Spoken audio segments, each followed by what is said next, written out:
പ്രതീക്ഷിക്കേണ്ടത്. ദൃശ്യം 3 സത്യത്തിൽ അതാണ്. അത് 1 പോലെയല്ല 2, 2 പോലെയല്ല 3, 1 2 പോലെയല്ല 3.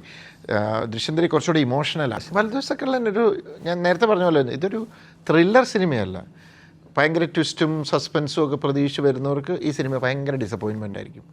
കാരണം ഇതിനകത്ത് ഇൻട്രസ്റ്റിംഗ് ആണ് സിനിമ, പക്ഷേ ഒരു ഡ്രാമ, ഇമോഷൻ, ഇൻവെസ്റ്റിഗേഷൻ, ക്രൈം ഇതെല്ലാം ഉണ്ട് അതിനകത്ത്.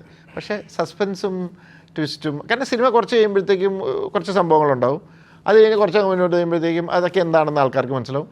പിന്നെ അതിൻ്റെ ഒരു സോൾവ് ചെയ്യുന്നതിൻ്റെ ഒരു യാത്രയിലുണ്ടാകുന്ന ഇമോഷൻസാണ് സിനിമ. ഓക്കെ. അപ്പം വലിയ ട്വിസ്റ്റും അതൊന്നും പ്രതീക്ഷ വരാതിരിക്കുക. ഇതിപ്പോൾ ഞാൻ പറയുമ്പോഴേ നുണ പറയുന്നതെന്ന് പറയും. ഗൂഢണിറ്റല്ല സിനിമ, ഗൂഢണിറ്റോ അങ്ങനെയൊന്നും അല്ലത്.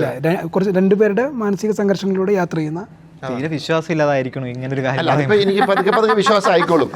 1-2 സിനിമ കഴിയുമ്പോൾ പുള്ളി പതുക്കെ സത്യം പറഞ്ഞു തുടങ്ങി എന്നുള്ളൊരു ഫീല് പതുക്കെ വന്നു. ദൃശ്യം 3യുടെ അനൗൺസ്മെന്റ് സമയത്തും താങ്കൾ ഇങ്ങനെ ഒരു സാധനം പറഞ്ഞിരുന്നു, നിങ്ങൾ അങ്ങനെ ഒരു സാധനം അല്ല പ്രതീക്ഷിക്കേണ്ടത്. ദൃശ്യം 3 സത്യത്തിൽ അതാണ്. അത് 1 പോലെയല്ല 2, 2 പോലെയല്ല 3, 1 2 പോലെയല്ല 3.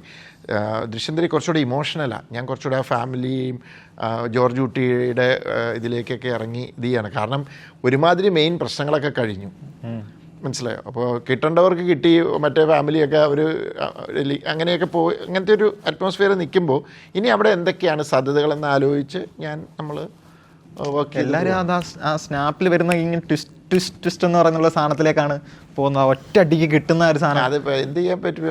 ഈ പറഞ്ഞ പോലെ അത് ഇരുതലയുള്ള വാളല്ല എൻ്റെ നേരെ നിൽക്കുന്നത്, ഒത്തിരി തലകളുള്ള വാളാണ്. അതങ്ങനെ വന്നുപോയി. ഇനിയിപ്പോൾ അതിൽ നിന്ന് പതുക്കെ പുറത്ത് കിടക്കാനാണ് ഞാൻ ശ്രമിക്കുന്നത്. ഞാനതുകൊണ്ട് തന്നെയാണ് വേറെ ടൈപ്പ് ഓഫ് സിനിമകളൊക്കെ, ജോണേഴ്സൊക്കെ നോക്കുന്നുണ്ട്.